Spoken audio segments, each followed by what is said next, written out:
وَلَقَدْ يَسَّرْنَا الْقُرْآنَ لِلذِّكْرِ فَهَلْ مِن مُّدَّكِرٍ. قال رسول الله صلى الله عليه وسلم: بلغوا عني ولو آية. نحمده ونصلي على رسوله الكريم. أعوذ بالله من الشيطان الرجيم. بسم الله الرحمن الرحيم. عن عبد الله بن عباس رضي الله تعالى عنهما عن النبي صلى الله عليه وسلم أنه قال: ما من عبد مسلم يعود مريضا لم يحضر أجله فيقول 7 مرات: أسأل الله العظيم رب العرش العظيم أن يشفيك إلا عوفي.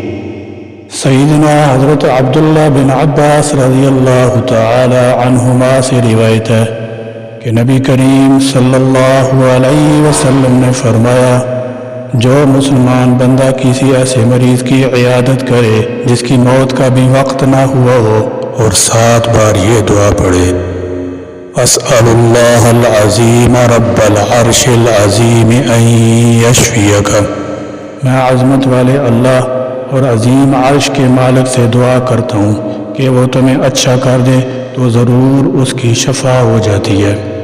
اس حدیث سے معلوم ہوا کہ نبی کریم صلی اللہ علیہ وسلم نے یہ تعلیم بھی دی ہے کہ کوئی شخص عیادت کو جائے تو مریض کے لیے یوں دعا کرے۔ اور نبی رحمت شفیع امت صلی اللہ تعالی علیہ وسلم کی عادت کریمہ یہ تھی کہ جب کسی مریض کی عیادت کو تشریف لے جاتے تو یہ فرماتے: لا بأس طہور ان شاء اللہ، کوئی حرج کی بات نہیں، اللہ تعالیٰ نے چاہا تو یہ مرد گناہوں سے پاک کرنے والا ہے۔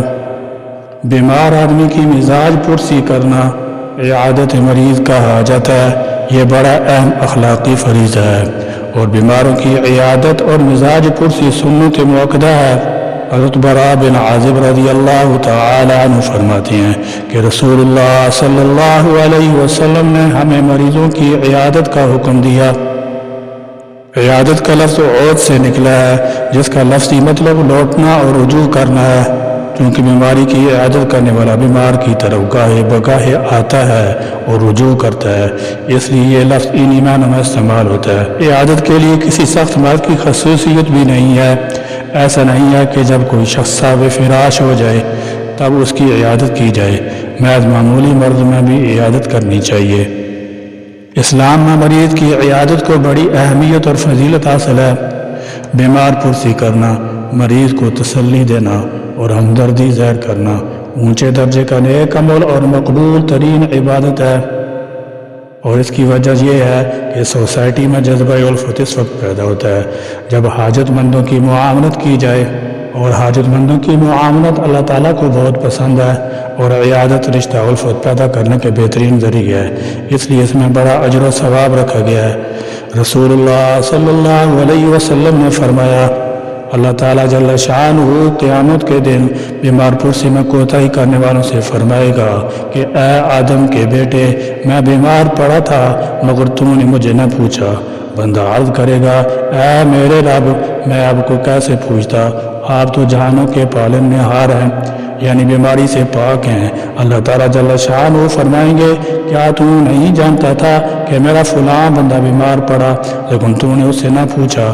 کیا تو نہیں جانتا تھا کہ اگر تم اس کی بیماری پرسی کرتا تو تو مجھے اس کے پاس پاتا؟ حضرت علی رضی اللہ تعالی عنہ روایت کرتے ہیں: میں نے رسول اللہ صلی اللہ علیہ وسلم سے سنا، آپ صلی اللہ علیہ وسلم نے فرمایا: جو مسلمان صبح کے وقت کسی مسلمان کی عیادت کرتا ہے 70,000 فرشتے شام تک اس کے لیے مصروف دعا رہتے ہیں، اور اگر شام کے وقت عیادت کرتا ہے تو صبح تک 70,000 فرشتے اس کے لیے دعا کرتے ہیں، اور اس کے لیے جنت میں ایک باغ مقرر کر دیا جاتا ہے۔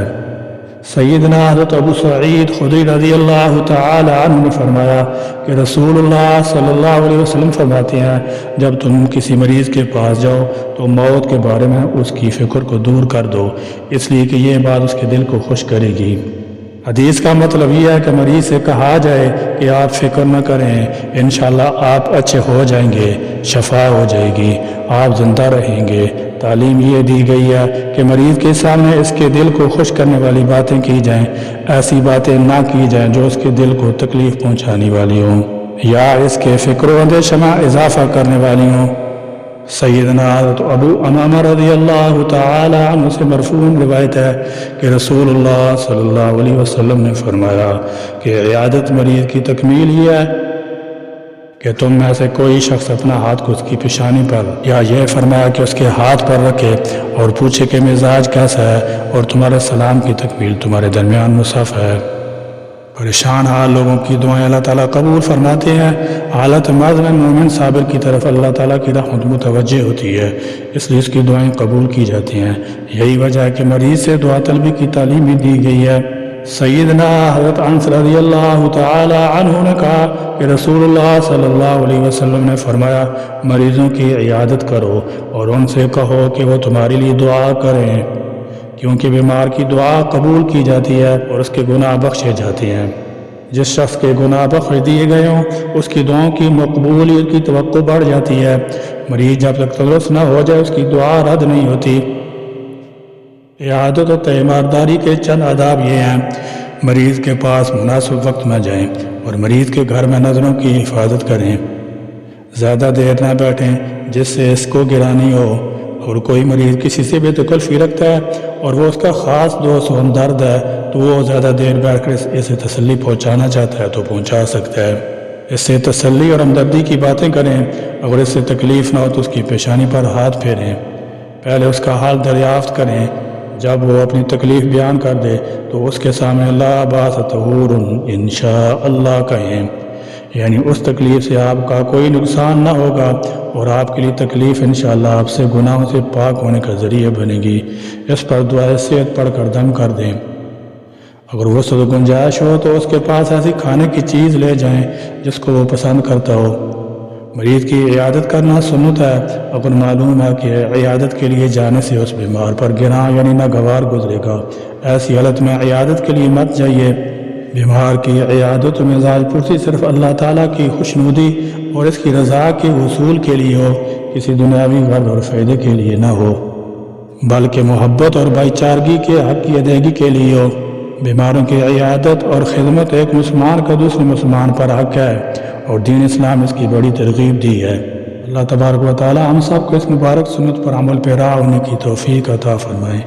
اللہ کریم تمام بیماروں کو صحت شفا نصیب فرمائے، آمین یا رب العالمین۔